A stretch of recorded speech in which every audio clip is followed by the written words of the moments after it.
Morning, Les. Good morning, David. This is my week to say good morning first, right? Very good. Yes, it is. All week long, David. We are in a definite series that Les and I are really excited about talking about, but it's also sort of disturbing to both of us because both of us deal with family issues. And I think that family is probably the biggest factor that drives me in this whole project because you've heard my mother was abusive, but she'd be abusive and she'd be profusely apologetic after the abuse. And I never could figure this out. I mean, why would you wake up as a mother and be so unpleasant to your children? And the reality is what happened, she also had chronic pain. She used to steal my father was a physician, used to steal my father's drugs out of the office, everything you can imagine. So she had all sorts of chronic pain issues, and I didn't know that at the time. And I only figured this out about 10 years ago. I'm going, wait a second. So what happens is that the essence of human relationships is being vulnerable and aware. In other words, if we're in a relationship, I don't care if it's your business partner or your spouse or your kids or your partner, you have to be aware of their needs so you can respond to it. It means you have to listen. And we've talked about this multiple times. Anytime you're anxious or frustrated, you're in the past, not in the present. Yeah. So something in the present triggers something in the past. So if you upset me, Dr. Arya, be nice to me today. If you upset me, if you piss me off, I'm back someplace else. It's really very Yeah. little of anything to do with you, but it still feels like you. So then you're angry and your inflammatory cytokines go up. They're small inflammatory proteins. They actually inflame your brain directly. But those cytokines also shift the blood flow in your brain from the thinking centers down to the lower part of the brain. So you're in a reactive survival mode, which is destructive. Anger is the last ditch attempt to regain control. When your blood supply is off on your thinking centers, you've lost awareness, and I Yeah. can't really hear you anymore. So the essence of abuse is inability to hear another person and meet their needs. Now you can always negotiate needs, but when you're angry, you can't even hear what the needs might be. Yeah. There's lots of examples of that, but the bottom line is that one extreme example is a patient of mine, two patients in fact, that beat up their grandparents to get money for drugs. Now they're not exactly meeting the needs of their grandparents. That's all about them. So it's a desperate drug need, which sounds different, but it's not so much different. Or my mother needed to be, I mean, whatever. Bottom line is when you're angry, you can't meet another person's need, and chronic pain traps you, and people are angry. Yeah. No, I think it's a tragedy because at the same time it's a very important need because anger, when used appropriately, can drive you in the right direction. Correct. To be helpful, to be productive, to protect. But Right. sometimes, and so as human beings, I think anger, we don't seem to realize when we're there. And I think, as you mentioned today, just when you get angry, that self-awareness is so, it's a lifestyle skill. It's a skill that's very much needed. And very often we don't know when we're getting angry until the bell has been rung and it's done. And then we start to basically say, yes, the yes, but yes, I was angry because, or yes, but I was feeling overwhelmed, or there's always the yes, but, Right. which excuses everything that nice that you said. And then you said, but. Right. And that's something that we don't practice enough. I like what you said. I wanted to pause you for a second to make sure our audience heard you very clearly. When we're activated in anger, it pulls upon the past, much like, imagine this is think of your past as a door, and the anger, the emotions, being betrayed, abandoned, rejected, all that terrible stuff throughout your lifespan. And when you are trying to not feel anger, like you said before, when you try not to feel something, you feel it more. Right. And so you're trying to keep it contained, and you know you're keeping it contained. You're really suppressing emotions, not using any good tools that we've taught you. And when it hits a pressure level, it's almost like you open the door and there's a tsunami that floods you with stress chemicals, cytokines, and you are basically drunk now in your anger and you cannot Right. see. And that's what you're telling everyone is you literally do not become yourself, you become your emotions. Exactly. And they're all based on the past. And so, yeah. And so I'm, I mean, none of us like to admit this, but remember, there's a sequence of anger where you have a circumstance, blame, victim, and anger. And so I have a little saying, a couple things that I do now is that when you are angry, you're simply not rational. You're in the unconscious part of the brain. So I have a little saying of no action and a reaction. In other words, Yeah. when you're upset and angry, the issue may need to be solved and it can drive you, but in the moment you're angry, you got to calm down first. What I find incredibly sobering is that when I was in my super perfectionistic phase, my entire life was of frustrations and anger and reactivity, my entire life. Now I'm calm, believe it or not, a good share of the time. Now I get triggered, I swear to God, it's temporary insanity. I can see the difference. So I've Yeah. learned just to stop and let things calm down, then address the issue. But what is shocking to me, probably 80% of the time when I actually calm down, the issue actually disappeared because it isn't even here. I mean, the issues in the past, it isn't even here. You know what I mean? It was Yep. the oddest thing when I'm so angry and so frustrated that I'm so right that when I calm down, that entire thing disappears. I'm going, Yeah. what? What just happened?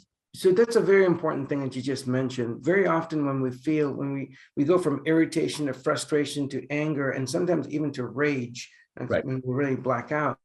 And my point, your point here is well taken.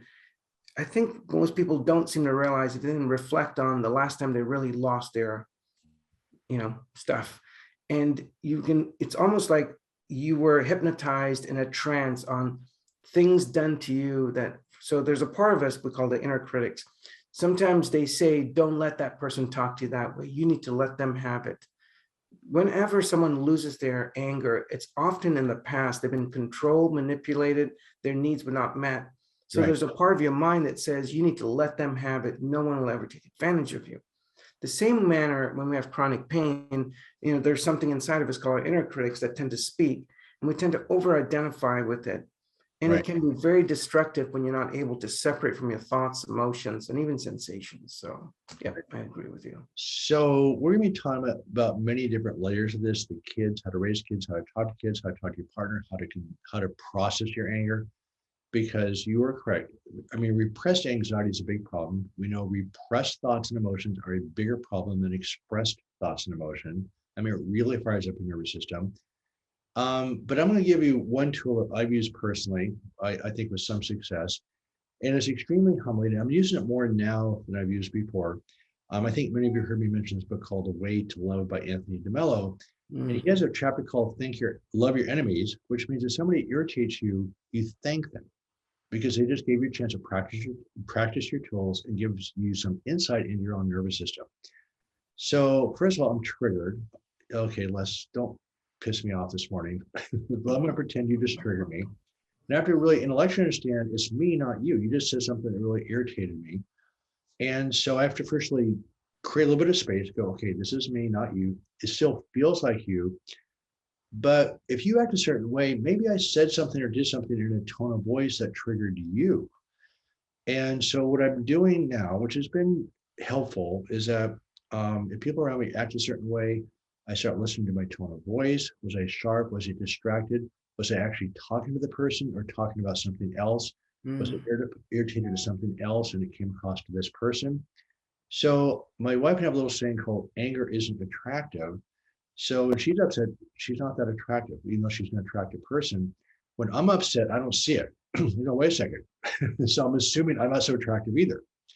So I Yeah. try to visualize what the other person's seeing when I feel upset, or maybe maybe I don't even feel being upset, but all of a sudden, maybe my tone of voice was just a little bit sharp. So the suggestion I'm making for the day is visualize yourself the way other people see you. Yeah. Say that again, David, so we all can hear it again. That's a very, So yeah. visualize yourself from the perspective of other people. What are people seeing when you say something, do something, act a certain way? What are other people seeing? And a lot of times it's not so pretty, and it's a very humbling experience. So Yeah. and DeMello's pretty, I mean, a lot of people don't like DeMello because he's really clear about being attached, judgment, the whole thing. But the bottom line is just take that one step, start visualizing throughout the day the way you're acting and what other people are seeing when you're acting a certain way. Yeah. Also, especially when you see other people react to you a little bit differently, you go, okay, wait a second, what did I just say or do and how? Mm-hmm. So I didn't pull a Davidism out of that one. I try. You did to some degree, where if there's repression, there'll be bad expression. I'm sorry, say that again. I think you said it. If there's repression, there'll be bad expression. If there's repression, there'll be bad expression. Okay, so you you just swiped something from me. I just kind of stole that a little bit from me. You just made a lessism out of my wisdom. All right, now you pissed me off. See yourself from your All right, perspective. all right. From I'm my feeling it. No action and a reaction. Yeah. All right. We're excited, and it's also a tough topic about these family issues. It has is. tremendous effect on your family. And I think, again, what motivates me probably way beyond anything else, when I watch patients in pain, I like to see them heal, but I really hate to see the effect of pain and anger on the patient's family, because it's pretty ubiquitous. Sometimes, you're right about that. Sometimes, David, people cannot see and realize until someone says, "Are you angry?" "No, I'm not." And then that gets activated. But I think, again, it goes back to what your wisdom is saying, is when you're fired up and wired up, you know. Oh, I'm sorry. Did I slip another one in? You see here the lessons have been fired up and wired up. Yeah. Oh, God. Wait, hold on. All right, I give up. I surrender. No. I will. Okay, so this is Dynamic Healing Moments with Les Ari and David Hanscom. Les's website is remedypain.co. Mine is the docjourney.com.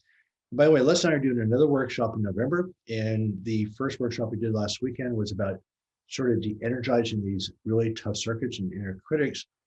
And then November, we'll be trying to connect the part of yourself that you like. And we have lots of different phraseology around it. So remember, there's two parts to solving pain. One is you de-energize the past, just separate from it. And then you have to separate to move forward.